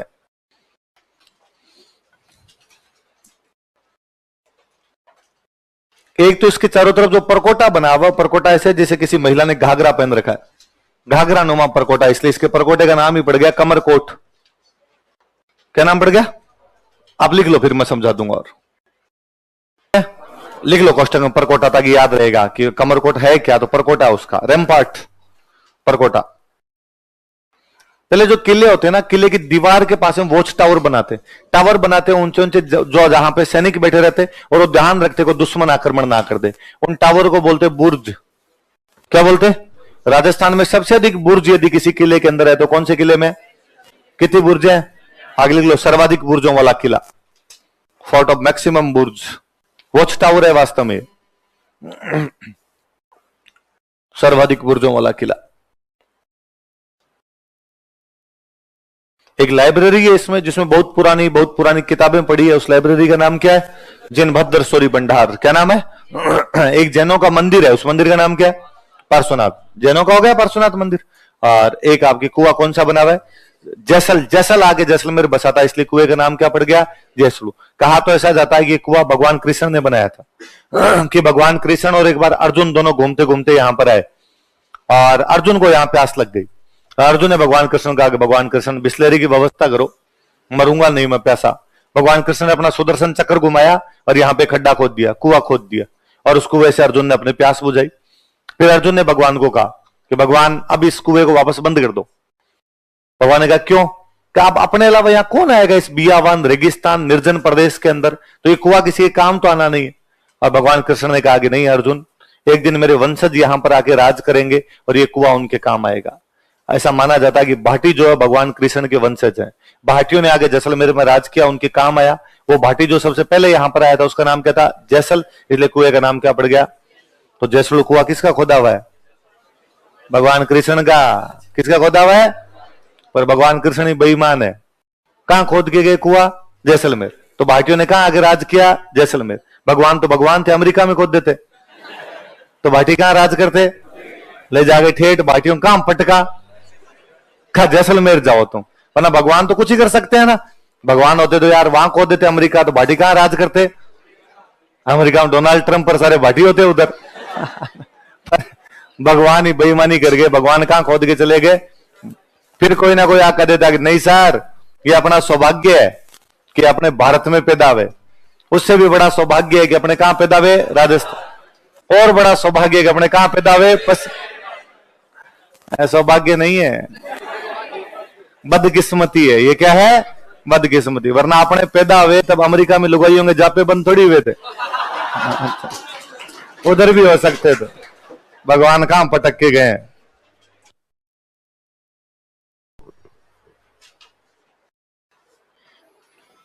जैसलमेर में एक राजा हुए जिनका नाम था मूलराज फर्स्ट। क्या नाम था? दिल्ली का सुल्तान है अलाउद्दीन खिलजी। मैंने बीच में 2-3 बार आपको बताया था जब अपने हिस्ट्री पढ़ रहे थे कि अलाउद्दीन खिलजी ने गुजरात पे अटैक किया था। कहां अटैक किया? और वहां पे धन के बंटवारे को लेके पंगा हो गया था, इसलिए मोहम्मद शाह के हब्रू दोनों भाग के किसके पास आ गए थे? हमीर। इसलिए उसने रणथंभौर पर अटैक किया था, पढ़ा था हमने। अच्छा, मैंने एक बात यह बताई थी कि जब अलाउद्दीन खिलजी गुजरात जा रहा था तो मेवाड़ के एक राजा ने उसे टैक्स ले लिया था, समर सिंह। क्या ले लिया था? मैंने एक बात यह बताई थी कि अलाउद्दीन खिलजी जब गुजरात से वापस आ रहा था तो उसका सेनापति एक था जो लेके आ रहा था आपके शिवलिंग के टुकड़े, और जालोर वाले एक सेनापति ने अटैक किया, जेता देवड़ा, और जेता देवड़ा उनसे सोमनाथ मंदिर के शिवलिंग के टुकड़े। तो अलाउद्दीन खिलजी के गुजरात आक्रमण के टाइम में राजस्थान में 4 शाखे हुए हैं। उसके कारण कितने शाखे हुए राजस्थान में? एक शाखा आपका रणथंभौर, एक शाखा आपका चित्तौड़, फिर शाखा आपके सिवाना, और फिर शाखा आपके कौन सा? अलाउद्दीन खिलजी के टाइम में एक शाखा अपने और होता है, वो होता है जैसलमेर। कहां पर होता है? कहते हैं अलाउद्दीन खिलजी की सेना यहां से गुजर रही थी, उसकी सेना के जो घोड़े थे वो जैसलमेर वाले उठा के लिए आए, और अलाउद्दीन की सेना रुकी हुई थी तो उसके घोड़े ये उठा के लेके आ गए। तो उसने कहा इनको, यार तुम मेरे घोड़े ले गए। उन्होंने कहा लिया है वो तो लिया है, वापस तो हम देंगे नहीं। तो उसने कहा मैं अटैक करूंगा तुम पे, वो तेरे जी में वैसा कर लेना बोले तू, लेकिन घोड़े वापस तेरे को नहीं दिए जाएंगे। तो वो अलाउद्दीन अटैक करता है, इन लोगों ने साका कर लिया था, लेकिन घोड़े वापस तो वो अटैक किसके टाइम में हुआ था? कौन से राजा ने अटैक किया? अलाउद्दीन खिलजी। और इस टाइम जैसलमेर का कौन सा शाखा होता है? पहला शाखा। लिखो। फिर जैसलमेर में एक राजा बने दुर्जन साल। कौन राजा बने? इनके टाइम में अटैक करने वाला बंदा था, उसका नाम था फिरोज तुगलक। कौन बंदा था? इस टाइम जो जैसलमेर का शाखा हुआ दूसरा शाखा है, लाइन चेंज करके लिखो। इसलिए इस बार जैसलमेर में एक नए राजा बने, उनका नाम था लूणकरण। क्या नाम था? पढ़ा कहीं जैसलमेर का लूणकरण में? कहां पढ़ा? उमादेव। क्या पढ़ा था हमने? रूठी रानी उमादेव पढ़ी थी, तो हमने पढ़ा था जैसलमेर के लूणकरण भाटी की पुत्री थी, पढ़ा था। तो जैसलमेर का राजा कौन है? क्या नाम है? लूणकरण। अफगानिस्तान में एक जगह पड़ती है, उस जगह का नाम है कंधार। क्या नाम है? और कंधार का एक बंदा है, उस बंदे का नाम है अमीर अली। क्या नाम बंदे का? अमीर अली की कंधार में अपने भाइयों से लड़ाई हो गई और भाइयों ने अमीर अली को पीट पाट के निकाल दिया। तो अमीर अली का क्या छूट गया? कंधार से निकाल दिया गया। कंधार से निकाल दिया तो वो आ जाता है जैसलमेर। सिंध आता है पाकिस्तान में, और सिंध से अपने कहां आ जाता है? जैसलमेर। जैसलमेर का राजा कौन है? और इसने लूणकरण को आगे कहा कि लूणकरण तू मेरी सहायता कर, मैं तुझे अपना भाई मानता हूं, तुझे अपने धर्म का भाई बनाता हूं, और तू मेरी सहायता कर दे। क्या सहायता चाहिए भाई? कि मेरे को रहने की जगह दे यार, मेरे भाइयों ने मेरे को कंधार से निकाल दिया, तो लूणकरण ने इसको रहने की जगह दे दी। ये जैसलमेर में रहने लग गया, एकदम दोस्त बनावा, खास दोस्त बनावा। कई दिन बाद मेरे इसने एक दिन लूणकरण को कहा, क्या लूणकरण अपने दोनों दोस्त हैं, साथ में उठते बैठते खाते पीते हैं, लेकिन यार मेरा परिवार और तेरा परिवार तो आपस में कभी मिला ही नहीं। मेरी बेग में तेरी रानियां, तुम्हारे बच्चे, हमारे बच्चे कभी आपस में मुलाकात तो करे। तो लूणकरण ने कहा यार बात तो सही यार, अपने जब भाई भाई बने हुए तो परिवारों की मुलाकात भी होनी चाहिए। तो एक काम करो, अभी परसों संडे को तुम भेज दो, तुम्हारे पूरे परिवार को हमारे घर पे भेज दो। परसों क्यों भेजें, आज ही भेज दें, कल भेज दें। तो उसने कहा यार अभी 2 दिन बाद में हमारे कोई एक रिश्तेदारी में फंक्शन है, शादी का फंक्शन है, इसलिए हमारे पुरुष जो सारे हैं वो तो शादी में जाएंगे, तो किले में महिलाएं बचेगी, तो किले में केवल महिलाएं होगी, तो महिलाएं ढंग से मिल लेगी। पुरुष वगैरह होंगे तो कहां पर्दे के अंदर घूमती फिरेगी वहां। उसने कहा ये वाला प्लान तो और ठीक है। तो ठीक है भाई, 2-3 दिन बाद में, और सब जो आमिर खान जो है उसकी जो अमीर अली जो है उसकी बेगमों किससे मिलने के लिए जाना है? लूणकरण की रानियों से। वो वापस अपने डेरे पे आया, जहां पे रुका हुआ था वहां आया, और उसने आगे अपने परिवार वालों को बताया, भाई महिलाओं को और बच्चों को 2 दिन बाद तैयार रहे, जैसलमेर के किले में मिलने के लिए जाना है। क्यों मिलने के लिए जाना है पूछा साथ वालों ने। क्यों? लूणकरण से मैंने कहा यार परिवार भी तो आपस में मिल ले। तो परसों क्यों जाना है? तो यार परसों उनके किले के अंदर पुरुष तो है नहीं, महिलाएं हैं, तो महिलाएं आपस में मुलाकात ढंग से कर लेगी, इसलिए परसों भेज देते हैं। उन साथ वालों उनका पक्का परसों पुरुष नहीं है इनके का, नहीं है तो किले पे कब्जा ही कर लेते हैं। तो नहीं यार दोस्त है अपना, बड़े से किले काय का दोस्त है, किले पे कब्जा करते हैं और किला लेते हैं इतना बड़ा आपने।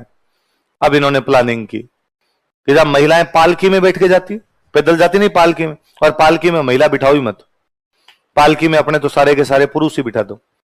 और कह देंगे हमारे परिवार की 150 पालकियां आ रही है, तुम्हारे परिवार से मिलेगी, बच्चे और महिलाएं आ रहे हैं हमारे, 150 फौजी बिठा दो, नीचे 4-4 उठाने वाले और हैं, वो और सैनिक हो जाएंगे सारे के सारे, 400-500 लोगों की टुकड़ी आराम से चली जाएगी। किले में पता लगाया कितने का आदमी है, पता चला किले में 50-60 आदमी, 50-60 तो गेट कीपर टाइप के लोग हो जाते हैं। किले के दरवाजे खूब सारे, एक एक गेट पे भी 5-5 6 खड़े रहे तो 7 दरवाजे 50 आदमी तो खड़े हो गए, अपने 500 जाएंगे, 50 से मार ही लेंगे, और किले पे अपने कर लेते हैं कब्जा। इनके मन में पाप भयंकर वाला, और उन्होंने उस दिन अपनी पालकियां भेजी, उन पालकियों में किसी में भी रानियां नहीं भेजी, सब में क्या बिठा दिए? सैनिक। जो पहला गेट था उस पे जो गेट कीपर खड़ा था, गेट तो बंद है, गेट तो खोल खोल के जाना पड़ेगा, जो गेट कीपर था उसको डाउट हुआ कि यार इसमें पालकी में महिला नहीं है, कुछ ना कुछ तो लफड़ा है। और सिंपल सी बात है यार, पालकी में एक तो महिला बैठी हो 45 किलो वजन की, एक अंदर डाकी बैठा है 1.5 क्विंटल का, नीचे वाले 4 उठाने वालों के पग डगमग डगमग करे। उसने कहा ये जो तुम्हारी महिला है ना, इसके अंदर बेटी दिखाओ देखे कैसी है, नीचे वालों से बापड़ों से उठ नहीं रही है। और उन्होंने कहा ये क्या बदतमीजी है, तू हमारी महिला के बारे में से कैसे बोल सकता है, तेरी हिम्मत कैसे भी कहने की कि हमारी महिला को देखेगा। उसने कहा यार पर इसमें महिला नहीं है, मैं पक्का, या तो तुमने 3-4 एक साथ ही बिठा दी होगी महिला, वरना नीचे वालों से चला ही नहीं जा रहा है ढंग से, और मुझे तुम्हारे सब में डाउट है, और तुम्हें चेक करवाओ। और उनको लगा कि यार यदि इन्होंने चेक किया तो इनको पता ही चल जाएगा, और बाद में तो और गड़बड़ हो जाएगी, तो इससे तो एक काम करते हैं, अब ये चेक करेंगे, इनको पता चले, अब चल तो गया इनको पता, यही उतरते हैं, यही काटना शुरू करते हैं, यही मारना शुरू करते हैं, घुस जाते हैं किले में। कितने का आदमी, 50 आदमी कितनी देर मुकाबला करेंगे, और वो 400-500 आदमी वहां पर उतरे, और उन्होंने वहां पे मारपीट करनी शुरू की, मारकाट मचानी शुरू की, तो जितने ही थे उन्होंने लड़ना शुरू किया। पर उनके समझ में आ गई कि अपने 35-40 आदमी है, इनके सामने बच तो नहीं पाएंगे, कितनी देर भी लड़ लें, और यदि अपने नहीं बच पाएंगे तो किले पे कब्जा होगा, वो तो कोई बड़ी बात नहीं है, ये महिलाओं पे कब्जा करेंगे, अंदर अपनी महिलाएं, और तभी इन्होंने ये प्लानिंग की थी केवल महिलाएं होगी उस दिन आएंगे। तो महिलाओं का क्या किया जाए, ऐसे टाइम के अंदर तो महिलाएं जोहर करती है, इतना कहां टाइम, जोहर के अंदर तो बाकायदा यज्ञ करना पड़ता है, मंत्र बोलने पड़ते हैं, अग्नि जलानी पड़ती है, चंदन की लकड़ियां लाते हो, कोई नहाती है रानियां, श्रृंगार करती है, उसके बाद उसके अंदर जाके बैठती है। इतना टाइम कहां है, इतने में तो काट कूट देंगे अंदर, जितने बाहर लोग खड़े हो मुकाबला कर रहे हैं, कितनी देर तक मुकाबला करेंगे, अंदर तो घुसेंगे ये लोग। सारी महिलाओं को पूछा अब क्या किया जाए, दुश्मन तो कब्जा करेगा।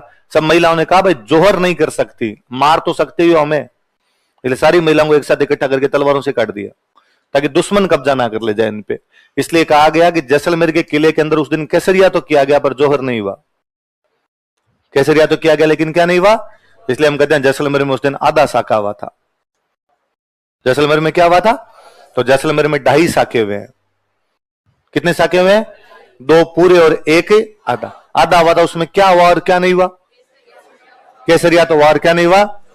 मुझे तो कई बार लगता है ये आधा क्यों, उसको तो डबल करना चाहिए, हाथों से काटना तो और कितना वो दुर्दांत तरीके से रहा होगा कि उनको क्या लगा होगा कि यार यदि नहीं मारेंगे तो दुश्मन बहन बेटियों के हाथ लगाएगा, और यदि दुश्मन से बचाना तो इन सबको काटनी पड़ेगा। क्या मनस्थिति रही होगी उन लोगों की उस समय कि धोखा हुआ, इस धोखे से मुकाबले करने के लिए अपने पास और कोई भी तरीका। तो जैसलमेर में 2.5 साके याद रहेंगे आपके। पहला साका कौन से राजा के टाइम में, मूलराज, अटैक किसने किया, अलाउद्दीन। दूसरा साका किसके टाइम में, दुर्जन शाह, अटैक किसने किया, फिरोज तुगलक। आधा साका किसके टाइम में, लूणकरण, अटैक किसने किया, अमीर अली। अमीर अली कहां का था, क्या हुआ और क्या नहीं हुआ, केसरिया हुआ लेकिन जौहर अग्नि वगैरह नहीं जला सके, जौहर नहीं हुआ, इसलिए उसको क्या बोलने लगे अपने, आधा साका। भारत के एक बहुत बड़े फिल्मकार हुए जिनका नाम है सत्यजीत रे। कौन हुए, बंगाल के बहुत बड़े साहित्य फिल्मकार हुए थे जिनका नाम क्या है, ऑस्कर मिला हुआ था। सत्यजीत रे को ऑस्कर मिला था, लाइफ टाइम अचीवमेंट का ऑस्कर दिया गया था। इन सत्यजीत रे एक बार जैसलमेर का किला देखने आए और उनको ये किला बड़ा पसंद आया और उनको लगा रेगिस्तान में इस प्रकार इस बियावान मरुस्थल के अंदर लोगों ने किला बना लिया और दिन के अंदर सूरज का प्रकाश जब पड़ता है तो पीले पत्थर ऐसे चमकते हैं, ऐसे सोना चमक रहा है। क्या चमक रहा है? तो उन्होंने इस जैसलमेर के किले पर एक मूवी बनाई जिस मूवी का नाम था सोनार किला। क्या नाम था? तो कोई पूछेगा भाई सोनार किला नामक मूवी किसने बनाई थी? सोनार किला नामक मूवी राजस्थान के कौन से किले पे बनी हुई है? याद रह जाएगी बात? लिख लो सत्यजीत रे की फिल्म बराबर लिख लो सोनार किला, सोनार फोर्ट, मूवी ऑफ सत्यजीत। अंग्रेजों का बंगाल में खूब लंबे टाइम तक कब्जा रहा। अंग्रेजों का सबसे बड़ा कब्जा ही कहां पे रहा था? बंगाल। इसलिए बंगालियों के तो बापड़ों के नाम ही चेंज हो गए। ये वास्तव में होता है राय। क्या होता है? स्पेलिंग क्या हो गई? उन्होंने बोलना शुरू कर दिया रे। क्या बोलना शुरू कर दिया? या कई जगह तो इसको बना गए तो सत्यजीत रोए, सत्यजीत रे, जबकि वास्तव में होना क्या चाहिए? बंगाल में सरनेम हुआ करता था मुखोपाध्याय, चट्टोपाध्याय, बंदोपाध्याय। अंग्रेजों से बोला ही नहीं जाता ना, बंदोपाध्याय, चट्टोपाध्याय, मुखोपाध्याय बोला ही नहीं जाता उनसे, इसलिए उन्होंने बनाया चैटर्जी, मुखर्जी, बैनर्जी। तो ये बैनर्जी, चैटर्जी, मुखर्जी अपने होते ही नहीं, ये अंग्रेजों के बनाए हुए। अच्छा, ये टैगोर नाम का कोई नाम ही नहीं होता। ये था रविंद्रनाथ ठाकुर। क्या नाम था? रविंद्रनाथ ठाकुर का उन्होंने धीरे धीरे अंग्रेजी में क्या ठाकुर टाकोर टाकोर टाकोर बोलना शुरू किया और टाकोर टाकोर करते करते धीरे धीरे क्या कर गए? टैगोर नाम का कोई सरनेम ही नहीं होता है। ठाकुर हुआ करता था, ठाकुर रविंद्रनाथ, ठाकुर देवेंद्रनाथ, ये नाम हुआ करते उनके। बंगालियों में ठाकुर यूं सरनेम खूब लगा करता था, उसको वो टैगोर करके। अच्छा, और एक बड़ा जोरदार अपने भारतीय बहुत बड़े नेता हुए, बंगाली नेता थे, सुरेंद्रनाथ बनर्जी। क्या नाम था? सुरेंद्रनाथ बनर्जी। तो उन्होंने पहले बंदोपाध्याय लगता था, उसको तो क्या कर दिया? बनर्जी। तो बनर्जी अपने आप में गलत होना चाहिए, सुरेंद्रनाथ बंदोपाध्याय। बस चलो बंदोपाध्याय बोला नहीं गया, लंबा है, तो उन्होंने क्या कर दिया? सुरेंद्रनाथ बनर्जी। अब उनसे सुरेंद्रनाथ भी नहीं बोला जाता, वो बोलते सरेंडर नोट। तो surrender note Banerjee, surrender note Banerjee. तो बाद में भारत में ये बहुत बड़ा डायलॉग था कि सुरेंद्रनाथ बनर्जी नेता हुए, अंग्रेजों के खिलाफ आंदोलन करते तो जनता नारा लगाती surrender note Banerjee, surrender note Banerjee. की बनर्जी तुम झुकना नहीं, बनर्जी तुम सरेंडर नहीं करना, क्योंकि अंग्रेज उनको बोलते ही क्या थे? Surrender note Banerjee. तो वैसे वैसे सत्यजीत रे, सत्यजीत रे नहीं है, वास्तव में क्या होना चाहिए? सत्यजीत राय, रोय भी नहीं, राय। अपना राय सरनेम हुआ करता है यहाँ पे। तो सत्यजीत राय की मूवी कौन सी है? याद रह जाएगी भाई। राजस्थान के किले पे सत्यजीत राय मूवी बनाई गई, बड़ी बात है। वो मूवी कौन सी है? सोनार। सोनार किला का मतलब वही आपका जैसलमेर का किला। 2009 में जैसलमेर के किले पे डाक टिकट जारी किया गया। क्या जारी किया गया था? लिखो 2009 ईस्वी में, इन 2009 एडी, या सन नहीं भी लिखो तो भी सीधा लिख लो बोले। 2009 ईस्वी में, इन 2009 एडी, जैसलमेर किले पर डाक टिकट जारी किया गया था। Postal stamp has been issued on Jaisalmer fort. Postal stamp has been issued on Jaisalmer fort. Jaisalmer किले पर डाक टिकट जारी किया जा चुका है, या डाक टिकट जारी किया गया था। ये मैंने एक दिन आपको पहले भी बात बताई थी कि 2009-10 के आसपास में अपने राजस्थान की खूब सारी चीजों पे क्या जारी किए गए थे? डाक। देवनारायण जी महाराज पेन, तेजाजी महाराज पेन, जैसलमेर के किले पेन, खूब सारे डाक टिकट जारी हुए थे। कारण था सचिन पायलट उस समय अपने सूचना प्रसारण मंत्री थे, अपने राजस्थान के ही थे, और सूचना प्रसारण मंत्रालय का काम होता है डाक टिकट जारी करना। इसलिए कोई उनके पास जाता है कि साहब काम करो, उन्होंने कहा डाक टिकट, जहां जहां डाक टिकट जारी करो वहां वहां कर देंगे। अच्छा, जैसलमेर वाले किले पे करने का कारण भी था, 2009 के आसपास में ऐसी न्यूज थी कि जैसलमेर का किला गिरने वाला है, जैसलमेर का किला कि कमजोर हो गया और गिर जाएगा।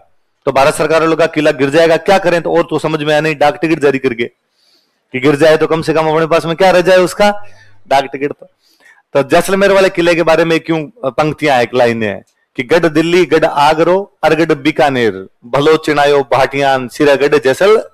कि या तो दिल्ली का गढ़ है, या आगरा का गढ़ है, या बीकानेर में गढ़ था, या भाटियों ने एकदम सीमा पे जाके कौन सा बनवा दिया था?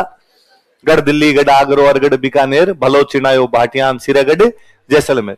तो ये 2009 में खबर है कि गिरने वाला था। हमारे एक सीनियर थे, वो बाद में दो को बैठे बैठे चेंज करते रहते कि गढ़ दिल्ली, गढ़ आगरो, अरगढ़ बीकानेर, चंदो करो भाटियान दुड़े जैसलमेर। कि भाटियों चंदा कर लो, तुम्हारा जैसलमेर क्या होने वाला है? दूरना। दूरना समझते हो कि गिर जाएगा, अब इसमें क्या कर लो आप? तो चंदा कर लो ताकि इसको क्या बना सको? दोबारा बना सको। पर भगवान जाने ये अपने किले किस मिट्टी से बनाए हुए, कैसे बनाए, गिरने का नाम ही नहीं ले भाई। आप सोच, 1155 तो मैंने सन लिखवाए है, 1000 साल तो सीधे सीधे हो गए। भाई 1000 के आसपास पहुंच गए, 900 साल के समथिंग हो गया, और 900 साल के अंदर अभी तक किला गिरा तो। और नॉर्मली अपने मकान बनाते हैं, तीसरे साल सीलन आती है उसमें, 3 साल पकड़ता नहीं है ना। उससे पहले कभी नीचे से उसकी पपड़ियां निकलती है, कभी ऊपर से निकलने लगती है। तो अपने, मुझे लगता है पुराने टाइम से इस टाइम में सबसे बड़ा चेंज ये है कि सिविल इंजीनियरिंग खत्म ही हो गई अपने। ये सिविल इंजीनियरिंग ही तो है। एक तो सीधे सीधे पहाड़ के ऊपर आपने इस प्रकार की चीजें बना दी, भाटे जोड़ जोड़ के बना दी बिना चुनने के। चुनना तो आपके पास था ही नहीं, भाटे कैसे जोड़े होंगे आपने, क्या किया होगा, इतने ऊपर कैसे लेके गए होंगे, क्या उनके अंदर ऐसा मटेरियल यूज किया होगा कि आज दिन तक भी गिरने का नाम है नहीं ले। वरना अपने आप भारत सरकार बनवाती है और तो भी आता है कि पुल गिरा, है ना। सारी टेक्नोलॉजी लगा लगू कि अब बनाते हैं तो भी। तो फिर एक तो बड़ा सा वो लगता है कि कहीं ना कहीं एक तो ये बढ़ गया अपने भ्रष्टाचार। पहले वो कमजोर सीमेंट नहीं लग रही थी, तो भी सीमेंट लग रही थी, वो ढंकी लग रही थी, इस चीज का तो मतलब समझ रहे थे। अब कभी ठेकेदार पैसे खाने की कोशिश करता है, कभी इंजीनियर खाने की कोशिश करता है, इस चक्कर में मटिया मेटी कर देते हैं बाद में। तो 2009 में जैसलमेर पे क्या जारी किया गया था, डाक टिकट। अगला लिखो।